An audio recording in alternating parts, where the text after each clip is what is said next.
Je peux revenir sur ce rêve. Mais en gros, en fait, c'est un rêve où j'ai vu que quelqu'un de très important allait être assassiné tout simplement.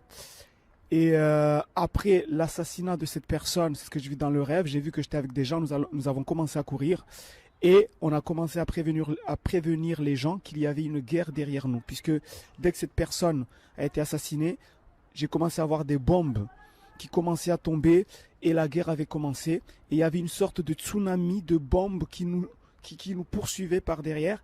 Et j'ai essayé de prévenir les gens. Et je vous avais raconté dans cette vidéo-là que dans ce rêve-là, j'ai essayé de dire aux gens de s'échapper, mais les gens ne me croyaient pas ou ne me prenaient pas trop au sérieux. Et à chaque fois que je les dépassais, je me retournais, je voyais des bombes qui tombaient sur eux. Et je vous avais raconté que dans ce rêve-là, les gens étaient en train de s'amuser, etc., etc. Donc à partir de là, j'étais persuadé que la troisième guerre mondiale allait avoir lieu. C'était la nuit du samedi au dimanche. Je fais un deuxième rêve. Et ce qui est incroyable dans ce rêve, c'est que en fait, ce rêve, subhanallah, il va en fait me certifier, me confirmer que ce que j'ai vu dans le premier rêve allait bel et bien se réaliser. Donc, je vais vous raconter ce rêve et vous allez comprendre pourquoi. Donc, je vais vous expliquer le contexte du rêve comme dans le premier rêve. Puisque dans le premier rêve, je vous expliquais le contexte. C'est très important le contexte.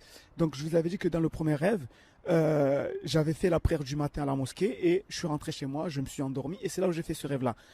Et bien, subhanallah, dans ce deuxième rêve, en fait, Allah m'a permis de me lever le soir pour faire 3 unités de prière. Donc je me suis levé, alhamdoulilah, j'ai fait mes ablutions. Il était, je me rappelle bien, il était 2h45 quand je me suis levé.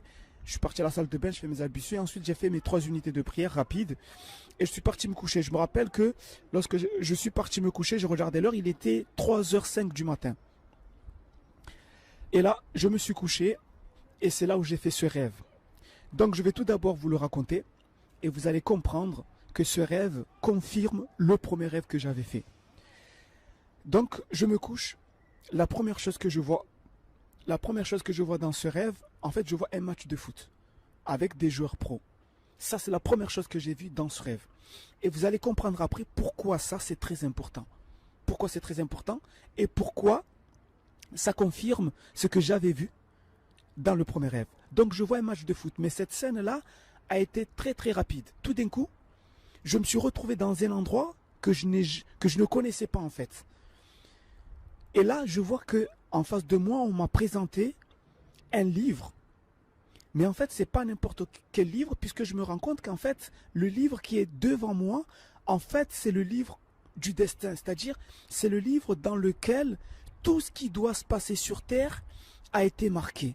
C'est-à-dire, chaque chose qui se passe sur Terre a été marquée dans ce livre-là. Et là, je me trouve devant ce livre. Mais tout ça, je le comprends dans le rêve, en fait. Et là, tout d'un coup, je vois que les pages de ce livre ont commencé à tourner. Et je commence à prendre conscience de tout ce qui va se passer, en fait. Et là, subhanallah, je vois qu'on me certifie. Parce qu'en fait, dans ce rêve, on n'était pas en train de m'apprendre, de me dire que telle ou telle chose va arriver. J'ai senti qu'on était en train de me confirmer quelque chose. On me confirmait que ce que je connaissais déjà allait arriver. C'est comme si on me disait, regarde, voici la preuve que ce que tu connaissais va arriver. Et sûr et certain, ça va arriver parce que ça a été marqué, ça a été acté. Et personne ne pourra changer ça. Subhanallah. Et là, qu'est-ce que je vois? Je vois en fait une catastrophe qui va arriver. Et en fait, dans ce rêve, dans ce livre plutôt, chaque chose qui doit arriver sur Terre est marquée en gros, comme un titre en gras, un caractère gras. Et ensuite, il y a une photo qui illustre chaque événement. Et ensuite, il y a un texte, je pense un texte qui explique le pourquoi du comment de chaque événement et comment cet événement va finir, etc. Et là, je vois le titre du catastrophe qui doit arriver. Je vois une photo qui représentait cette catastrophe. Et là, j'ai compris qu'en fait, cette catastrophe qui est marquée dans ce livre, c'est ce qu'on m'avait déjà annoncé. Ça, c'est ce que je comprends dans le rêve. Et là, je me rappelle, j'ai sursauté. J'étais, comment dire, j'étais horrifié. Mais j'ai accepté la chose parce que j'ai compris qu'on n'avait pas le choix, que ça devait arriver, c'est comme ça. C'est quelque chose qui doit arriver, cette catastrophe doit arriver. Il y a une cause que je ne connais pas, mais c'est acté, c'est marqué et personne ne pourra y changer.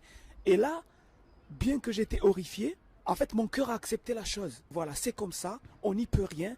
J'avais compris que cette catastrophe qu'on a annoncée, qu'on m'avait déjà montré dans le premier rêve, eh bien là on était en train de me dire ça a été acté, que tu le veuilles ou pas, que les gens le veuillent ou pas, ça doit arriver, c'est comme ça.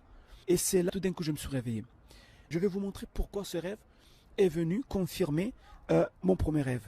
Tout d'abord, je vous avais dit que dans le premier rêve, les gens s'amusaient. Lorsque j'allais vers les gens, avec des personnes que je ne connaissais pas, on essayait de leur dire que la guerre arrive dans le premier rêve, eh bien les gens, je vous avais dit qu'ils étaient en train de s'amuser. Eh bien, dans ce deuxième rêve, la première chose qu'on m'a montré, des gens qui sont en train de jouer au foot. C'est comme si on me disait, regarde, les gens sont en train de se divertir, de jouer. Et ensuite, la deuxième scène, c'est lorsqu'on m'a présenté le livre du destin pour me confirmer la catastrophe. C'est comme si on me disait, les gens jouent alors qu'il y a une catastrophe qui a été écrite, une catastrophe qui arrive. Subhanallah.